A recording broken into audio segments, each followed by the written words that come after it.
Hi friends, నేను మీ భాస్కర్ మేకల. So మొత్తానికైతే అస్సలు సెకండ్ డే ఆఫ్ ఓటింగ్ బీభత్సం అంటే బీభత్సం క్రియేట్ చేస్తుంది.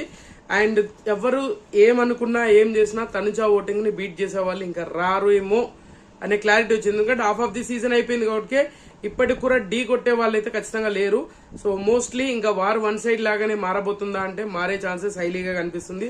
ఇప్పటి వరకు ఏదో ఒక క్లారిటీ ఉండాలి, నెక్ టు నెక్ ఉంటే మాత్రమే జరగబోయేది. ఇప్పుడు ఏంటంటే వారు వన్ సైడ్ లాగా మారబోతుంది అంటే మారబోతుంది అన్నట్టుగానే అనిపిస్తుంది నాకైతే. బట్ ఆ సెకండ్ థర్డ్ పొజిషన్ ఎవరు అనేది ఆ పెద్ద క్వశ్చన్ మార్క్ అయిపోతుందా అంటే లేదు, ఏదైనా జరగవచ్చు. ఒక్క ఎపిసోడ్ త్రూ మారబోయే ఛాన్సెస్ కూడా చాలా ఉన్నాయి. సో అందుకనే వారు వన్ సైడ్ అని చెప్పేసి కళ్ళు నెతికేసుకొని అడావిడి చేస్తే ఎవరేం చేయలేరు, మేమేం చేయలేము, మీరేం చేయలేరు, ఇంకెవరు ఏం చేయలేరు అనమాట. So second day of voting అనమాట, 8th week second day of evening voting ఎలా ఉంది ఏంటి అని అంటే రచ్చ లేపుతుంది. సో తనుజాకు ఓటింగ్ అయితే మామూలుగా పెరగట్లేదు అబ్బా, ఒక రేంజ్ లో పెరుగుతుంది. సపా జపా జపా జపా అనుకుంటా ఈమె ఓటింగ్ చూస్తే ర్యాంప్ ఆడుతుంది అనమాట. మామూలుగా 34%. మళ్ళీ ఫస్ట్ వీక్ అంటే లాస్ట్ వీక్ వచ్చిన విధంగానే ఓటింగ్ అనేది ఆటోమేటిక్ గా 1% ఇంకా పెరుగుతూనే ఉంది ఈమెకి. మరి ఏ విధంగా వర్కౌట్ చేస్తున్నారు ఏమో తెలియట్లేదు, కానీ మెంటల్ వచ్చే అడ్జేస్తున్నారు అనమాట. సో థర్డ్ పొజిషన్ ఉంది, థర్డ్ పొజిషన్ 34% తోటి టాప్ పొజిషన్ ఉంది అనమాట. సో క్లియర్ గా గుర్తుపెట్టుకుని టాప్ పొజిషన్ లో ఉంది. అండ్ కళ్యాణ్, సో కళ్యాణ్కి కూడా వర్కౌట్ అవుతుందనంటే నిజంగా కొంతవరకు శ్రీజ ఓటింగ్ షేర్ అయినట్టుగానే అనిపించింది లాస్ట్ వీక్ చూసుకుంటే. ఇప్పుడు చూసుకుంటే చాలా స్టేబుల్ ఓటింగ్ పడుతుంది. అండ్ 19 to 20% ఓటింగ్ మాత్రమే పడుతుంది. మార్నింగ్ అక్యురేట్ గా 20% పడుతుంది అన్నాం కదా, ఇప్పుడు 19 to 20% అంటే ఇలా వెళ్ళిపోతుంది అన్నమాట. స్లో పాయిజన్ లాగా ఇలా దిగిపోతుంది మనోడి పరిస్థితి, ఇలా వెళ్ళకుండా ఇలా వస్తుంది అన్నట్టు. సో ఈయనకు కూడా 19% తోటి సెకండ్ పొజిషన్ ఉంది. చాలా మంది టాప్ పొజిషన్ చెప్తున్నారు, నువ్వేంటి స్వామి ఇలా చెప్తున్నావు అని చెప్పేసి చాలా మందికి డౌట్ వచ్చిండొచ్చు. డౌట్ వచ్చినా ఏమొచ్చినా యాజ్ ఆఫ్ నౌ అక్కడ ఉన్న పొజిషన్స్ ఇక్కడ ఉండే పొజిషన్స్ ఆల్మోస్ట్ ఈక్వల్ గానే ఉంటాయి. చాలా విషయాల్లో కింద బార్డర్స్ ఎప్పుడైనా గజిబిజి గందరగోళం ఇస్తాయి. పైన టాప్ కింద బాటమ్ 2 ఈ కామన్ గా ఉంటాయి అనుకుంటారు. అండ్ మిగతా వాళ్ళందరూ షబ్లింగ్ చేస్తూ ఉంటారు వేరే వాళ్ళైతే. బట్ యాజ్ ఆఫ్ నౌ ఉన్న ప్రకారంగా అయితే 19 to 20% కళ్యాణ్కి ఓటింగ్ పడుతుంది. ఎవరి ఓటింగ్ కాదు, ఆయన ఓన్ ఓటింగ్ షేర్ అవుతుంది అనమాట. అలాగే తనుజ కూడా ఎవరి ఓటింగ్ మిక్స్ అవ్వట్లేదు. అండ్ కంప్లీట్ గా ఓన్ గా ఆమెకున్న ఫ్యాన్ బేస్ ఆమెకు మాత్రమే పడుతుంది, ఎవరికి షేర్ చేయట్లేదు.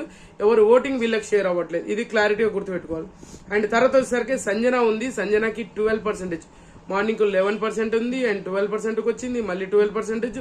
చాలా స్టేబుల్ గా 12% ఓటింగ్ మార్నింగ్ కి ఇప్పటికి పెద్ద డిఫరెన్స్ ఏం లేదు. అండ్ సంజనకి చాలా ఇంట్రెస్టింగ్ ఓటింగ్ పడుతుంది. నిజంగానే వీళ్ళందరిలో చూసుకుంటే కీ రోల్ పోషించేది సంజన గారి ఓటింగే అవ్వబోతుంది. ఒకవేళ సంజన గారు ఎప్పుడు ఎలిమినేట్ అయినా ఆమె ఫ్యాన్స్ ఎవరికి సపోర్ట్ చేస్తే వాళ్ళకు ఓట్ బ్యాంక్ అనేది పెరగబోతుంది. ఎందుకంటే కాన్స్టెంట్ గా ఒక 10-12% ఓటింగ్ పడుతుంది. 10-12% ఓటింగ్ పడ్డదంటే వాళ్ళకి బాగా యూజ్ అవుతుంది. ఎదుటి వాళ్ళు ఎవరైతే విన్నర్ మెటీరియల్ ఉంటారో వాళ్ళకి యూజ్ అవుతుంది. హ్యూజ్ డిఫరెన్సెస్ ఉన్న వాళ్ళకి కూడా యూజ్ అయ్యే ఛాన్సెస్ ఉంటుంది అనమాట. సో సంజన గారు ఉన్నా వెళ్ళిపోయినా కూడా కీ రోల్ పోషిస్తుంది. సో ఇది మాత్రం చెప్పగలను నేను కంప్లీట్ గా. సో వెరీ ఇంపార్టెంట్ పర్సన్ ఎవరైనా ఉన్నారంటే సంజన గారి ఓట్ బ్యాంక్ అనేది చాలా ఇంపాక్ట్ క్రియేట్ చేయబోతుంది అంటే ఖచ్చితంగా చేయబోతుంది. టాప్ 5 వరకు ఉంటే ఎవరేం చేయలేరు అనుకో, ఆమె ఇంపాక్ట్ ఆమె టాప్ 5 వరకు ఉన్న అదే ఉంటుంది. సో 12% తోటి సంజన థర్డ్ పొజిషన్ వస్తే, అండ్ 4th పొజిషన్ వచ్చేసరికి పవన్ ఉన్నాడు. పవన్ కి 11% ఓటు కాస్త 10%కి వచ్చింది అనమాట. సో మనోడు నిజంగానే చెత్తగా వేసుకుంటున్నాడు. ఈ రీతు ఇష్యూ ఏదైతే ఉందో, రీతు తోటి ట్రాక్ ఏదైతే ఉందో, ఆ ట్రాక్ ఎంత ఇరిటేటింగ్ గా మారబోతుందంటే అంత ఇరిటేటింగ్ గా మారుతూ ఉంది అనమాట. సో ఊహించిన దానికంటే వరస్ట్ గా మారబోతుంది, వరస్ట్ గా అవుతుంది కూడా. దానికి ఎవరు ఏం చేయలేని పరిస్థితిలో ఉండిపోతుంది. సో మనోడు చేతులారా ఎంత బాగా గేమ్ అని నేను అదే చెప్పాను, మార్నింగ్ కూడా అదే చెప్పాను.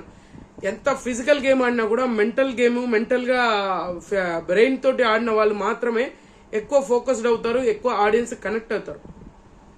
ఫిజికల్ గేమ్ లో పవన్ ను కొట్టేవాడే లేడు అనేది 100%. అది చాలా కంటెంట్ లేపేశారు, బట్ లైవ్ కి ఎపిసోడ్ కి కానీ అయినా కూడా చెప్తున్నాను, చాలా వరకు చూపించిన దాంట్లో కూడా బాగానే చూపించారు. మరీ అంత తీసి పడేసి అంత ఏం కాదు, బాగానే చూపించారు. అయినా కూడా అంత ఇంపాక్ట్ చూపించినా కూడా ఓటింగ్ మీద ఏ పార్టీ ఇంపాక్ట్ అనేది పెద్దగా చూపించట్లేదు. ఈ పులిహోర కంటెంట్ వల్ల ఆటోమేటిక్ గా డౌన్ ఫాల్ అయిపోతుంది. అది చాలా అంటే చాలా హారబుల్ గా తయారవబోతుంది, హారబుల్ గా అవుతుంది కూడా. ఎవరు ఏం చేయలేని పరిస్థితిలో ఉంది. దానికి ఎవరు ఏం చేస్తాం, ఏమనుకున్నా ఏమొస్తుంది, ఆ కొంచెం ఆలోచించుకొని ముందుకెళ్ళాలి. బట్ అది లేదు, ఎక్కడికంటే అక్కడికి వెళ్ళిపోతూ ఉంది అనమాట. సో 10% తోటి చాలా హారబుల్ ఓటింగ్ అయితే పడుతూ ఉంది పవన్ కి. అండ్ రాము రాథోడ్ ఉన్నాడు, రాము రాథోడ్కి కూడా 8% ఓటింగ్ ఉంది. యాజ్ టీజ్ గా మనోడికి చాలా అంటే చాలా క్లారిటీగా ఓటింగ్ అనేది పడుతూ ఉంది 8% ఓటింగ్ తోటి. చాలా ఇంట్రెస్టింగ్ ఓటింగ్ అని అంటే పెద్ద ఇంట్రెస్టింగ్ గా ఓటింగ్ అనేది ఏమి లేకపోయినా స్టేబుల్ ఓటింగ్ ఉన్న వాళ్ళకు చాలా బెనిఫిట్స్ ఉంటాయి. ఆడియన్స్ అనేది అటు ఇటు గ్రాఫ్ అవ్వరు. సో మీకేస్తున్నాము అని అనుకుంటే ఇంకా కంటిన్యూస్ గా మీకే ఇస్తారు.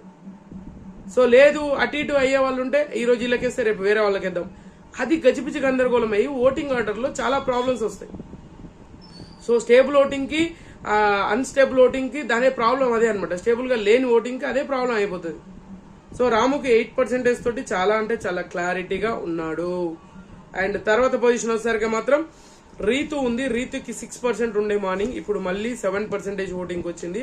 చాలా ఇంట్రెస్టింగ్ ఓటింగ్ గా మారబోతుందని ఫస్ట్ నుంచి అనుకున్నాను. అత్యంత డిజాస్టర్ గా ఉన్న పర్ఫార్మెన్స్ గానీ, అత్యంత డిజాస్టర్ గా ఓట్ బ్యాంక్ ఉన్న పర్సన్ గానీ రీతుయే అయిపోతుంది అనమాట. సో ఎక్స్పెక్ట్ చేయని విధంగా రీతుని షాకింగ్ గా గురి చేస్తుంది. బయటకు వచ్చినా కూడా మస్తు షాక్ అవుతుంది. ఊహించిన దానికంటే ఎక్కువగా షాక్ అయితే ఖచ్చితంగా అవుతుంది రీతు విషయం వచ్చేసరికి. సో చూడాలి, రీతుకి ఈ కంటెంట్ మరీ దారుణంగా దిగజారుస్తుంది ఆమెను పాపం. చాలా అంటే చాలా, అసలు ఆమె అనుకున్నది బయటకు వచ్చేది, బయట జరుగుతున్నది, బయట చూసేది అంత కంప్లీట్ గా ఆపోజిట్ ఉంటుంది సిచ్యువేషన్. ఇంత నెగిటివిటీ స్ప్రెడ్ చేసుకోవాలి, ఇంత నెగిటివిటీ రావాల్సిన అవసరం లేదేమో అని నాకు పర్సనల్ గా అనిపించింది. మరి మీకేమనిపించింది తెలియదు, నాకైతే పర్సనల్ గా అనిపించింది. అందుకే చెప్తున్నాను. 7% మార్నింగ్ ఇప్పటికీ ఒక 1% మళ్ళీ పెరిగింది. చాలా స్టేబుల్ ఓటింగ్ అనేది పడుతూ ఉంది అనమాట. సో తర్వాత వచ్చేసరికి మాధురి గారే ఉన్నారు. మాధురి గారికి అండ్ గౌరవ్కి వీళ్ళిద్దరికి నెక్ టు నెక్ ఓటింగ్ అనేది నడుస్తుంది. 5% ఓటింగ్, ఇద్దరికి ఈక్వల్ గా ఓటింగ్ అనేది నడుస్తుంది. మైనర్ గా డిఫరెన్సెస్ ఉన్నా అది మాధురికి గౌరవ్కి అవి అప్ అండ్ డౌన్స్ అవుతూ ఉన్నాయి. సో అందుకని ఈక్వల్ ఓటింగ్ అనేది పడుతుంది అని చెప్పడానికి రీజన్ కూడా అదే అనమాట. సో ఇద్దరికి సేమ్ ఓటింగ్ అనేది బల్క్ ఓటింగ్ లాగా సేమ్ ఓటింగ్ పడుతుంది అనమాట. ఇద్దరికి 5% డిఫరెన్సెస్, సేమ్ ఓటింగ్, డిఫరెన్సెస్ పెద్దగా లేదు. ఒకసారి గౌరవ్ పైకి వస్తే ఇంకోసారి మాధురి పైకి వస్తున్నారు. ఇలాగా అప్ అండ్ డౌన్స్ అవుతూ ఉన్నారు. అందుకనే ఫ్లక్చువేషన్ ఉందనుకోండి ఓటింగ్ లో, అది ఎవరైనా ఏం చేయలేని పరిస్థితిలో ఉంటది. ఊహించిన దానికంటే మరీ డిజాస్టర్ లాగా తయారవుతుంది అనమాట. సో ఆ బేసెస్ మీద చూసుకుంటే మాత్రం ఖచ్చితంగా ఇద్దరిట్లలో ఒకరు వెళ్ళిపోయే ఛాన్సెస్ హైలీగా కనిపిస్తుంది. అండ్ మోస్ట్లీ 99% వీళ్ళిద్దరిట్లనే ఎలిమినేషన్ ఉండబోతుంది. అండ్ ఈసారి డబుల్ ఎలిమినేషన్ ఉంటుంది. అంటే శ్రీజ ఎలిమినేషన్ డబుల్ ఎలిమినేషన్ లాగా కన్సిడర్ చేయొచ్చు. ఎందుకంటే ఫస్ట్ గా శ్రీజానే ఎలిమినేట్ చేసి బయటికి తీసుకొస్తుండొచ్చు. అది నా పర్సనల్ పాయింట్ ఆఫ్ వ్యూ అనమాట. సో శ్రీజాన్ని స్టార్టింగ్ లోనే ఎలిమినేట్ చేసి తీసుకొచ్చేసి బయటికి తీసుకొస్తారేమో అనుకుంటున్నా. ఎందుకంటే ఆల్రెడీ హౌస్ మేట్స్ గా భరణిని అనౌన్స్ చేశారు కాబట్టి వీడియో చేసి పెట్టాను. సో ఇప్పుడు పరిస్థితి మరి ఏం జరగబోతుంది, సాటర్డే రోజు ఈమెను కూడా ఉంచేద్దాము అని అనుకుంటారా బిగ్ బాస్ అంటే. బట్ చాలా మంది బయట బాగా స్ప్రెడ్ చేస్తున్నారు బిగ్ బాస్ అలాంటివన్నీ పెద్దగా పట్టించుకొని చేసేదైతే సినిమా ఏం ఉండదు అనేది నాకు పర్సనల్ గా. సో గౌరవ్ కి ఓటింగ్ లేదు అండ్ మాధురికి ఓట్ బ్యాంక్ అనేది లేదు. చాలా క్లారిటీగా 4 to 5% ఓటింగ్ మాత్రమే పడుతుంది. సో ఖచ్చితంగా వీళ్ళిద్దరిలో ఎలిమినేషన్ హైలీగా కనిపిస్తుంది.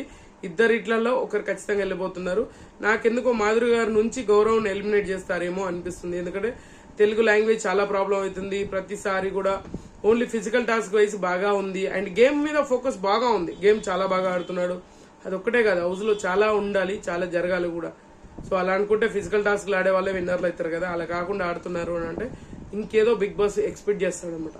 సో మొత్తానికి ఓవరాల్ గా ఓటింగ్ ఆర్డర్స్ ఇలా ఉన్నాయి.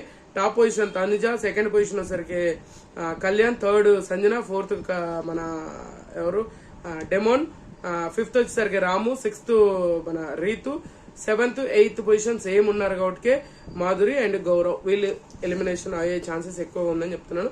సెకండ్ డే ఆఫ్ ఓటింగ్ మీకు నచ్చిన కంటెస్టెంట్ ఓట్లు వేసుకోండి అండ్ మీరు ఎవరికి ఓట్లు వేస్తున్నారు కింద కామెంట్ చేయండి. ఖచ్చితంగా ఈ వీడియో మీకు నచ్చింది కూడా నచ్చితే లైక్ చేయండి, షేర్ చేయండి, కామెంట్ చేయండి, సబ్స్క్రైబ్ చేయడం మర్చిపోద్దు అండ్ గుడ్ లక్.